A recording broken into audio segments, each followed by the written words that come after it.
Olha só, o Piauí possui cerca de 302 mil pessoas com algum tipo de deficiência e 39,7% delas não sabem ler e nem escrever. A taxa é 3 vezes maior nessa comunidade do que no público geral. É possível identificar 4 grandes paradigmas: a exclusão, a segregação, a integração e a inclusão dessas pessoas na sociedade. Sobre esse assunto, nós vamos conversar aqui com o professor Stanley Braz, que é pedagogo e doutor em geografia. Muito bom dia, seja bem-vindo ao programa. Bom dia, Cíntia. Bom, a gente sabe que naturalmente o público PCD já sofre alguns problemas, questão de locomoção, de acessibilidade. E o fato de não saber ler e escrever dificulta um pouco mais, até por questão da aceitação da sociedade, tem a questão do preconceito também, não é isso?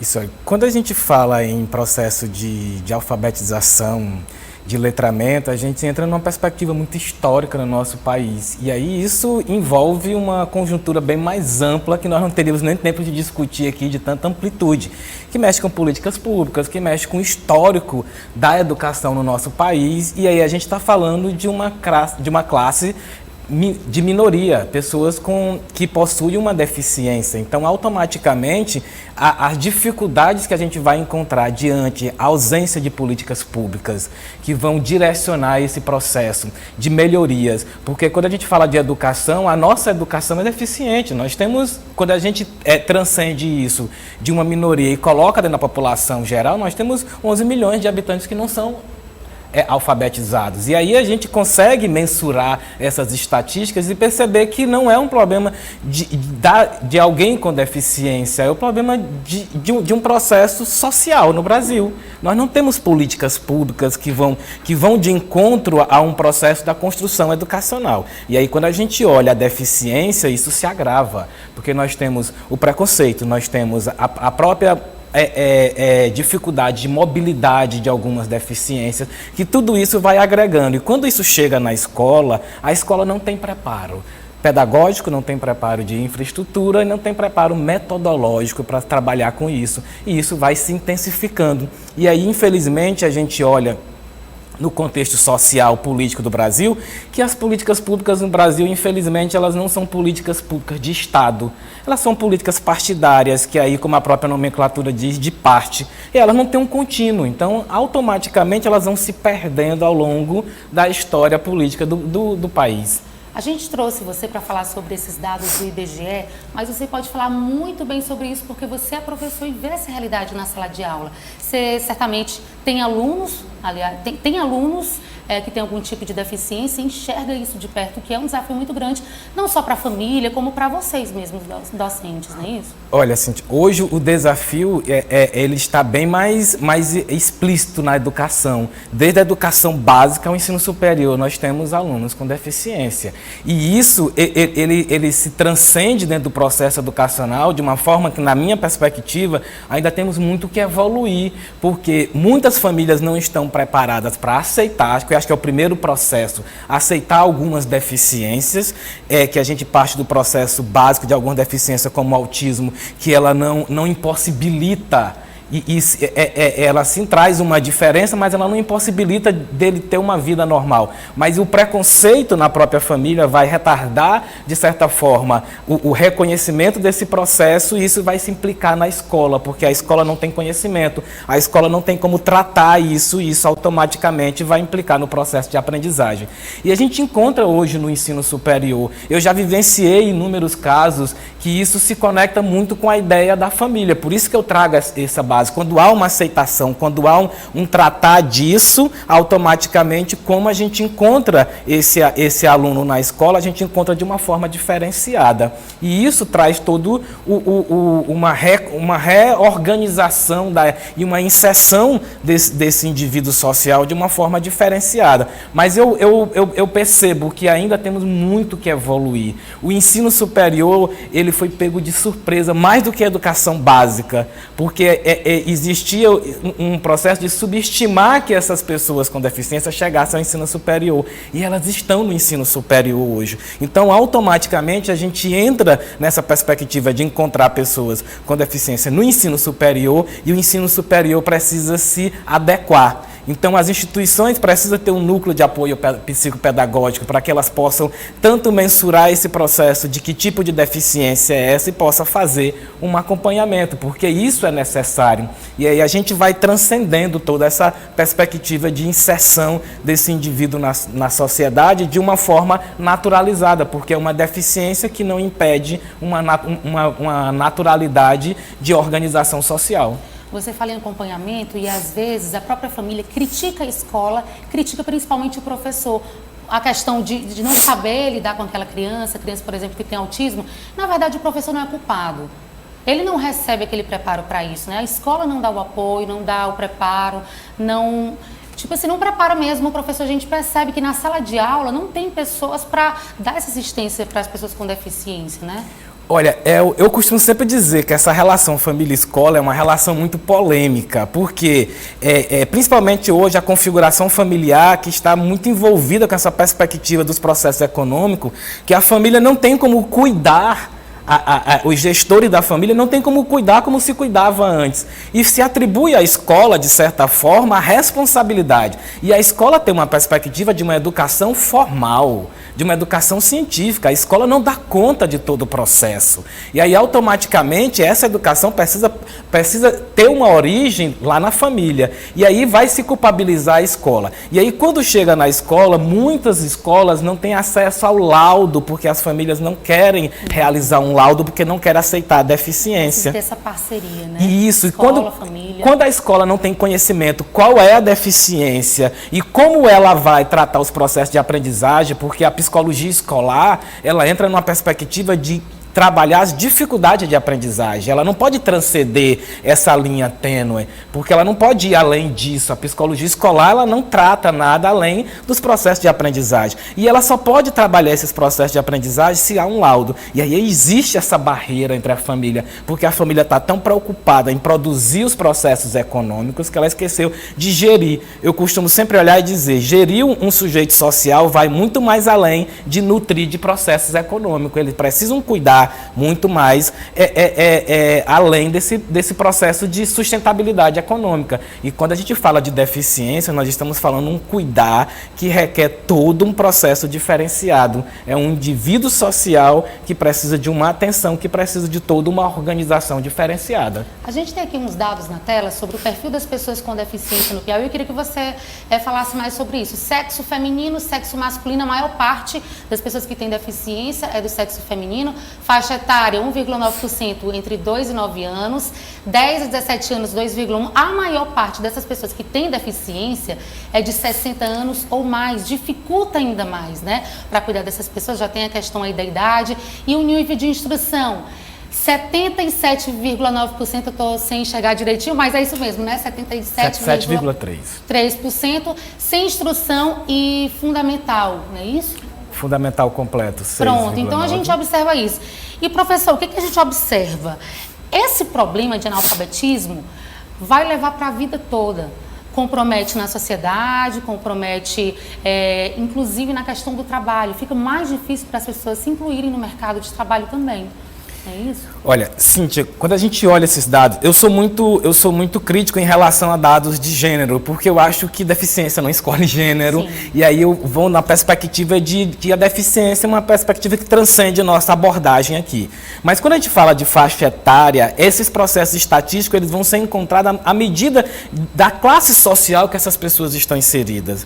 Porque quanto mais excluídas socialmente, mais dificuldade essas pessoas vão ter de serem diagnosticadas e de estarem visíveis socialmente, porque existem as pessoas invisíveis sociais. São as pessoas que não aparecem nas estatísticas porque automaticamente elas estão tão segregadas que elas não são visíveis a qualquer processo, mesmo que seja um processo de identificação de uma deficiência. E quando a gente transcende isso para a perspectiva da qualificação profissional, isso vai muito mais além, porque se você está invisível, você não tem acesso a políticas públicas básicas, a direitos humanos básicos, como a educação, que é um direito universal. E aí a gente perpassa do processo básico.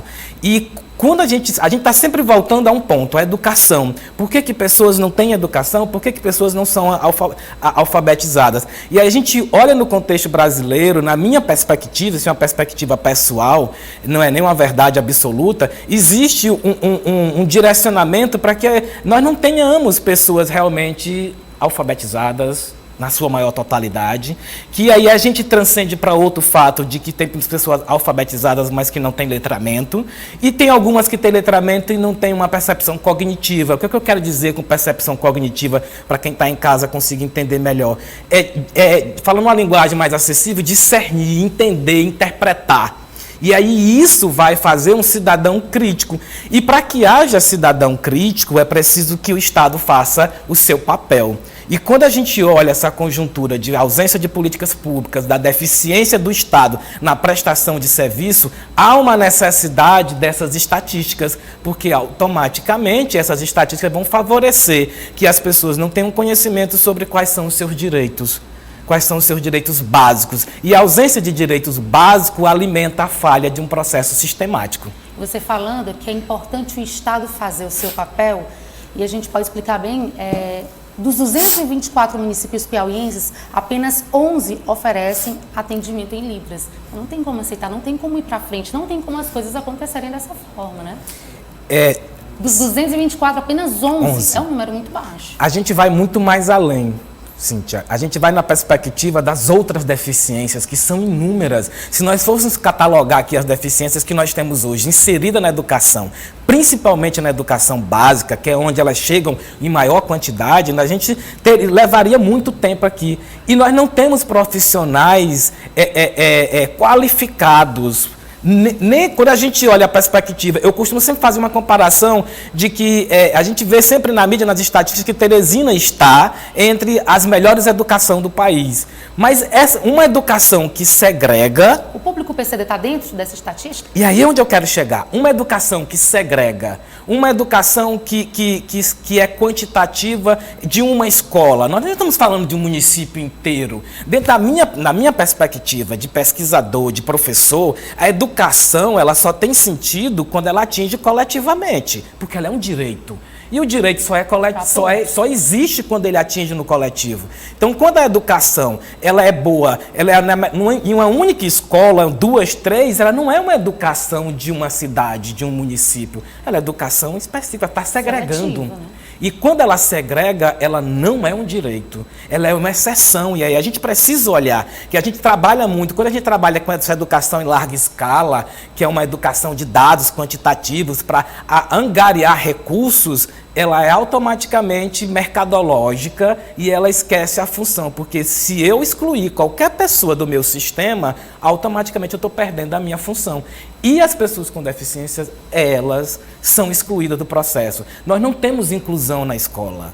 Se nós formos em uma escola dentro do nosso contexto social brasileiro, raras as exceções, principalmente escola pública, nós não vamos ter uma inclusão de verdade. Se a gente fizer uma pergunta para o pessoal que está em casa, quantas pessoas deficientes tem na sala do seu filho, na sala de aula? Muitas vezes não tem nenhum. Isso quer dizer o quê? Onde que essas crianças estão? Onde que essas pessoas deficientes estão? Porque a gente tem muitas pessoas nessa condição. Então, se falta na sala de aula, tem alguma coisa errada. Elas estão invisíveis em casa. E o mais agravante é quando elas estão na sala de aula e elas estão invisíveis na sala de aula. Eu enquanto professor que acompanho os meus alunos no estágio, dentro da pedagogia, já presenciei alunos com deficiência dentro de uma sala de aula invisível. Ele não faz atividade, ele não participa, não existe sociabilização, porque a ideia da inclusão é que a sociabilização vai proporcionar um estímulo à motivação do aluno. E quando ele está dentro de um espaço no qual ele está invisível, ele não tem sentido de estar ali. E não existe a inclusão dele. E onde existe a falta de preparo da escola, porque a escola não pode deixar isso acontecer. São políticas públicas que elas são caras. Quando a gente olha as estatísticas do quantitativo de professores efetivos que nós temos dentro do estado e do município, nós vamos olhar que nós temos ainda grande parte de professores temporários. E temporariedade não quer dizer que há uma qualificação e que há uma qualidade na prestação do serviço. E aí, como você vai qualificar alguém que vai ter um tempo temporário na sua empresa? Não vai. Então, automaticamente, é visível. E assim, eu sempre olho que aqui no Brasil a gente está sempre na perspectiva de fazer de conta que estamos fazendo. E isso vai levando, e isso vai proporcionando essas estatísticas. Porque gestão social, na minha perspectiva, vai muito mais além do que fazer de conta. Gestão social é gerir para todos. E quando a gente faz uma gestão para todos, a gente não exclui. Se nós tivéssemos uma educação real, uma educação que incluísse, nós não teríamos essas estatísticas aqui, porque as pessoas estavam alfabetizadas, estavam inseridas na sociedade e nós tínhamos diferenças sociais sim, mas não tão gritantes como as que nós temos no nosso país. Você falando sobre pessoas invisíveis, apenas 31% delas estão empregadas, essas pessoas que têm deficiência, e menos de 1% do total de empregos formais são ocupados por PCD. E quando a gente entra nessa perspectiva da inserção mercadológica, ela é mais complicada, porque ela é invisível quando ela rompe essa barreira, ela tem a dificuldade do processo de instrução, automaticamente ela rompeu essa outra barreira, ela vai encontrar o preconceito lá na empresa. Embora exista no nosso país políticas públicas superficiais ainda, que tem um incentivo para a inserção de pessoas com deficiência no mercado de trabalho, existe o preconceito. A nossa sociedade é muito preconceituosa e o nosso preconceito é velado. E não quer admitir. Ele é velado. As pessoas só mostram os preconceitos quando elas estão nos seus pares. E quando elas têm oportunidades, elas barram de uma forma natural. E aí, automaticamente, essa pessoa que burlou todo esse sistema para chegar aqui e não estar mais invisível, ela vai se deparar com uma barreira social agora, que é o preconceito. E a gente está em ano eleitoral. Esse é o momento, né, das pessoas que estão em casa, dos eleitores, escolherem um representante que pense nisso, em questão das políticas públicas, porque muito se fala em educação e a gente não vê as coisas acontecendo, né? É um processo que eu sempre falo. Eu acho que nosso país deveria ter uma perspectiva de uma educação democrática. As pessoas precisam aprenderem a votar não pelo que ela vai ganhar individualmente, porque quem vai, a gestão de um estado, da União e do município, vai gerir para a sociedade. E entra numa perspectiva de não partidária, são de políticas públicas, é de gestão da sociedade. Existe um processo muito clássico que é preciso se entender. Quanto mais eu empurro parte da sociedade, excluindo ela, mais eles vão se amontoar, mais eles vão voltar para nós em forma de problemas sociais. Nós não temos mais segurança, nós não temos mais saúde, nós não temos educação. Por quê? Porque se excluiu grande parte da sociedade e hoje o Estado precisa dar conta de algo que ele não vai dar conta, segurança pública. Porque ele excluiu a maior parte da população e isso constrói uma outra cultura, um outro comportamento, outras normas. Nós temos até um direito paralelo que se constrói na favela. Por quê? Porque o Estado excluiu tantas pessoas que ele criou um mundo à parte do nosso. E aí, automaticamente, isso tudo volta para nós em formato de problemas sociais. E isso está na fonte de quem a gente vai escolher, quem a gente vai votar. Eu vou votar em alguém, quem é essa pessoa? Quais são as propostas que ela tem dentro de uma perspectiva de gestão social? Não é parte, é o todo. É gerir uma nação, é gerir um município, é gerir um Estado que precisa se entender. E, infelizmente, a nossa sociedade não tem entendimento sobre isso. Infelizmente. Para a gente encerrar a entrevista, queria que você olhasse para essa câmera e dissesse, você como professor, o que deseja especificamente para esse público? O que a gente pode fazer?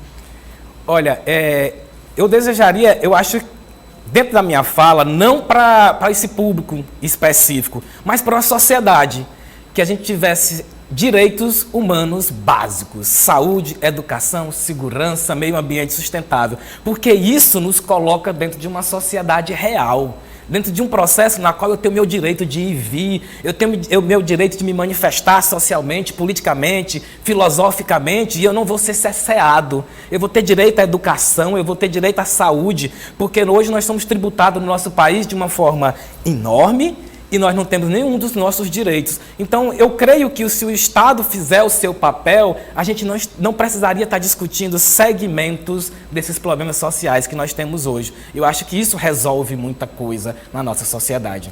Professor, muito obrigada pela entrevista. Vocês perceberam, né? Tivemos aqui uma verdadeira aula e eu vou dizer aqui que quem tem o professor Stanley Braz como professor privilegiado. A gente estava aqui hipnotizado, todo mundo prestando atenção na entrevista. Você fala super bem, uma entrevista muito esclarecedora e eu vou te acompanhar nas redes sociais com todo prazer, tá bom?